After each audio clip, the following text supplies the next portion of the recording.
تو اللہ تعالیٰ کہتے ہیں کہ اے آدم کے بچے اگر تیرے سنس پائل اپ کر جائیں کلاؤڈ جتنے تب بھی میں تجھے معاف کروں گا اگر تو مجھ سے معافی مانگے گا. اور پھر اللہ تعالیٰ نے کہا O son of Adam, if you come to me with enough sins to fill the earth and then you meet me without associating anything with me, I will come to you with enough forgiveness to fill the earth.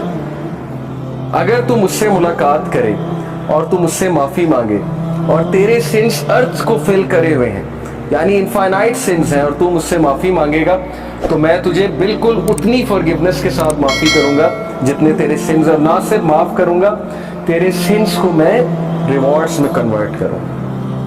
سچ از اللہ کہ نہ صرف گناہ معاف ہوئے بلکہ گناہوں کو rewards میں کنورٹ کر دیا اللہ تعالیٰ نے. اتنا آسان ہے. ایک انسان کو منانا کتنا مشکل ہے. انسان کو منانے میں انسان بہت ذلیل ہوتا ہے. اللہ کو منانا کتنا آسان ہے. ٹھیک ہے, تو یہ ہے وہ مثالیں جس سے ہمیں سوچنا چاہیے کہ ہم کس ہستی کو اگنور کر رہے ہیں. Abu Dharr reported, the messenger of Allah sallallahu alaihi wasallam said, Allah Almighty says, whoever comes with a good deed will have the reward of 10 like it and even more. جو کوئی اچھا عمل کرے گا میں اسے 10 ریوارڈز دوں گا, دنیا میں بھی اور آخرت میں بھی. دنیا کا ریوارڈ کیا ہے؟ ضروری نہیں کہ آپ کو پیسوں کی شکل میں مل جائے یا آپ کو کوئی ریوارڈ ایز ان مٹیریلسٹک ریوارڈ مل جائے. عزت ہے, اللہ تعالیٰ کی طرف سے کنٹینٹمنٹ ہے, اچھی نیند ہے, اللہ تعالیٰ کی طرف سے اچھے دوست ہیں, اچھا لائف پارٹنر ہے, اچھی فیملی ہے, اچھی لائف ہے, عزت والی لائف ہے. یہ ریوارڈز ہیں. And whoever comes with an evil deed will be recompensed for one evil deed like it or he will be forgiven. اور جو گناہ کرے گا تو گناہ 1 لکھا جائے گا, 10 نہیں لکھے جائیں گے. ریوارڈ کرے, اچھا کام کرے گا تو 10 لکھے جائیں گے, گناہ کرے گا تو 1 لکھا جائے گا. تو یہ اللہ کی ذات ہے. He is all merciful, compassionate. When Allah SWT created the throne, He wrote over it, verily my compassion overcomes my wrath. بے شک میری رحم دلی, میرا compassion میرے غصے پہ حاوی ہے.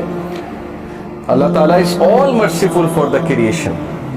تو اس میں میں آپ کو ایک واقعہ بھی سناتا ہوں کہ یہ حلیۃ الاولیاء ایک کتاب ہے, اس میں کچھ واقعات صحیح ہیں. تو one of the صحیح incidents is کہ بنی اسرائیل کا ایک شخص تھا اور اس کے بہت سے سنس تھے. مطلب یو کین امیجن, ڈرنکارڈ ہوگا, ظاہر ہے کہ چوری کرتا ہوگا, رابری کرتا ہوگا, واٹ ایور. وہ اتنا تنگ آئے وہاں کے لوگ کہ انہوں نے کہا کہ اس کو دور دراز کسی علاقے میں چھوڑ آتے ہیں چینز باندھ کے, کیونکہ بہت فساد مچاتا ہے. تو وہ اس دور کے جو نبی تھے ان سے انہوں نے مشورہ کیا, مشورہ کر کے اس کو چینز میں باندھا, دور پھینکا. یعنی اس کے سنس اتنے زیادہ تھے, وہ اتنے تنگ تھے, انہوں نے کہا مرتا ہے تو مرے. اس بندے کی ڈیتھ ہو گئی اور اللہ تعالیٰ کی طرف سے اس نبی کو وحی آئی اور وحی میں اللہ تعالیٰ نے کہا کہ میرا ایک ولی فوت ہو گیا, تم نے اسے غسل نہیں دیا. اور وہ نبی اتنا حیران ہوئے, ان کے پیروں تلے زمین نکل گئی کہ کون فوت ہو گیا؟ اللہ کا ولی جس کو میں نے غسل نہیں دیا. تو اللہ تعالیٰ نے کہا وہاں اس علاقے میں جاؤ اور جا کر دیکھو. تو جب وہ وہاں پہنچے اپنی قوم کو لے کے, اتنا حیران ہوئے کہ یہ تو وہی بدکار آدمی ہے جس نے ناک میں دم کیا ہوا تھا, تو یہ شخص ولی کیسے بن گیا؟ تو اللہ تعالیٰ نے کہا کہ اس نے مرنے سے پہلے ایک دعا کی تھی اور وہ دعا مجھے اتنی عزیز ہے, اتنی پسند آئی کہ اگر وہ دعا سے پوری انسانیت کو بھی بخشوانا چاہتا میں بخش دیتا. اور وہ دعا یہ تھی کہ اے اللہ اگر مجھے معاف کرنے سے تیری عزت میں کوئی کمی نہیں آتی تو مجھے معاف کر دے, اور اگر مجھے سزا دینے سے تیری عزت بڑھتی ہے تو مجھے سزا دے. بہت ہی خوبصورت ورڈز ہیں. دیکھیں نا, اللہ نوز بیسٹ کہ کون اللہ سے ریپینٹ کر لے, کس طرح سے ریپینٹ کر لے. اس لیے جج نہیں کرنا چاہیے کسی کو, پتہ نہیں اللہ تعالیٰ کو کیا ایکٹ کسی کا پسند آ جائے. تو یہ ہوپ کے بارے میں ایک واقعہ میں نے آپ کو سنا ہے. سو اللہ سیز کہ 10 ریوارڈز ایک ڈیڈ کے ملیں گے, اچھے ڈیڈ کے, اور ایک گناہ کا ایک گناہ, ایک ایول ڈیڈ کا گناہ ملے گا. Whoever draws close to me by the length of a hand, I will draw close to him by the length of an arm. یہ میٹافورک ہے, ایگزامپل ہے. تم ایک ہاتھ کے ڈسٹنس سے میرے قریب آؤ گے, میں ایک آرم کے ڈسٹنس سے تمہارے قریب آؤں. یعنی تم ایک سٹیپ لوگے, اللہ تعالیٰ 10 سٹیپس لیں گے تمہاری طرف. سٹیپ لے کر تو دیکھو, ہم سٹیپ بھی نہیں لیتے. اور پھر کہا whoever draws close to me by the length of an arm, I will draw close to him by the length of a fathom. یعنی وہی پیرامیٹر طے کہ جو اور قریب آئے گا میں اس کے 10 ٹائمز اور قریب آؤں گا. whoever comes to me walking I will come to him running. جو چل کر آئے گا میں دوڑ کر آؤں گا.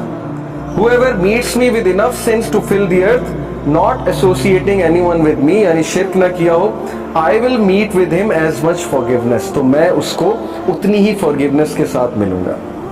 تو یہ اللہ کی ذات ہے کہ آپ ایک سٹیپ لیں گے, اللہ تعالیٰ 10 سٹیپس لیں گے. آپ چل کر آئیں گے, اللہ تعالیٰ دوڑ کر آئیں گے, آپ کو ویلکم کرنے آئیں گے. اوکے, اس لیے اللہ تعالیٰ یہ غفلت میں کبھی نہ آئیے گا, نہ ہی اس حماقت میں کبھی پڑیے گا کہ میرے گناہ بہت زیادہ ہیں, یا اب میں کیا کروں اللہ تعالیٰ کے پاس جا کے, ہر چیز تو حرام ہے, وہ حرام میں کرتا ہوں. تو سٹریس میں آ کے انسان اللہ سے ہی بات کرنا چھوڑ دیتا ہے, کہتا ہے بس میں نے کرنا ہی حرام ہے تو چھوڑو, اللہ تعالیٰ سے کیا بات کرے. تو یہ حماقت ہے, یہ شیطان کا بہت زبردست اسٹریٹجی ہے کہ ہمیں اللہ سے بدگمان کرنا. تو بدگمانی کبھی نہیں کرنی, اور وہ حدیث فالو کریں کہ رسول اللہ صلی اللہ علیہ وسلم نے جو فارمولا بتایا کہ follow an evil deed by a good dead.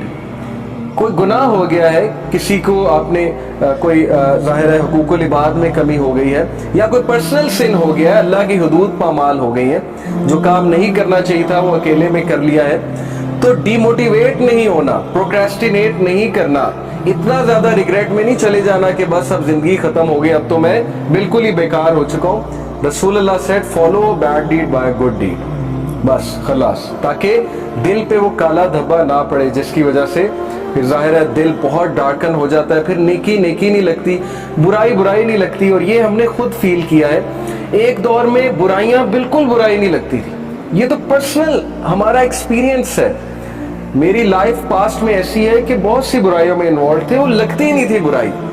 یہ کنڈیشن آف ہارٹ پہ ڈیپینڈ کرتا ہے. اور اب وہ چیز اتنی برائی لگتی ہے کہ میں حیران ہوتا ہوں کہ کسی دور میں ہم یہ بھی کرتے تھے.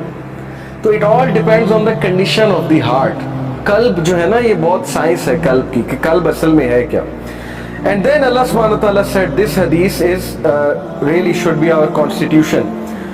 Whoever is concerned about the hereafter, دیکھیں priorities, it's all about priorities.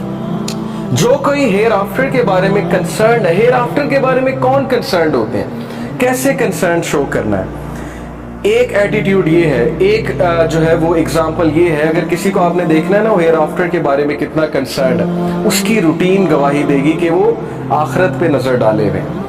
اس کی روٹین میں لوگوں کی مدد کرنا ہوگا, کسی کے چہرے پہ اسمائل لانا ہوگا, کسی کے بارے میں برا فیل نہیں کرنا ہوگا, اس کی روٹین میں لوگوں کو فورگیو کرنا ہوگا, کیونکہ وہ اللہ سے امید لگا رہا ہے کہ میں چاہتا ہوں اللہ مجھے معاف کرے تو میں اس کی مخلوق کو معاف کروں, میں اتنا ریجڈ نہ ہوں.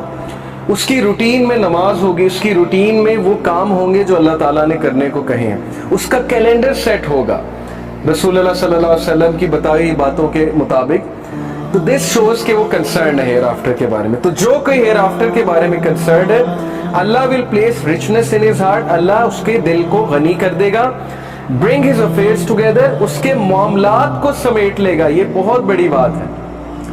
ہمارے معاملات پھیلے ہوئے ہیں, کبھی ادھر سے ٹینشن آتی ہے, کبھی پڑھائی کا سٹریس ہے, کبھی جو ہے وہ اولاد کی طرف سے ٹینشن ہے, کبھی فیملی کی طرف سے ٹینشن ہے, کبھی کوئی دوست ٹینشن دے دیتا ہے, کبھی اسپاؤس ٹینشن دے دیتا ہے, کبھی بزنس میں لاس ہو جاتا ہے. یہ زندگی کے معاملات ہیں. تو ہمارے افیئرز اتنے پھیل چکے ہیں کہ اب ہم یہی سوچتے ہیں کہ یار کریں تو کیا کریں, نہ نماز پڑھنے کا ٹائم ہے, نہ اللہ سے بات کرنے کا ٹائم ہے.